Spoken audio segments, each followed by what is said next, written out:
దేవరగట్టులోని శ్రీ మాళమల్లేశ్వర స్వామి మొట్టమొదటి అభిషేకము ఈరోజు అనగా 1/10/2025 సంవత్సరం చేయించుకున్నాము.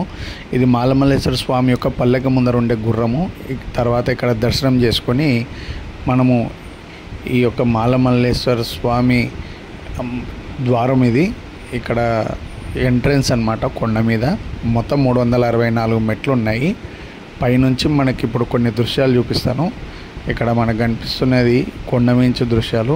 అక్కడ ఇప్పుడు మనకు కనిపిస్తున్న ఆ కుంటలు అవన్నీ ఫారెస్ట్ కింద, ఈ దేవరగట్టు కింద ఉండే గృహాలు. దూరంలో ఊరు కనిపిస్తుంది, ఆ చెరువులు కనిపిస్తున్నాయి. పొద్దున్నే చాలా ప్రకృతి మనోహరంగా, మనసుకు చాలా ఉల్లాసంగా ఉంది. ఈ మెట్ల మార్గం ఇది పైకి రావడానికి దేవరగట్టులోకి. ఇక్కడ పైన వచ్చేసి ఈ స్వామి యొక్క గర్భాలయము, పక్కన అమ్మవారు, ఇక్కడ ఏదైతే మాళ్ళమ్మ అంటారో అమ్మవారిది.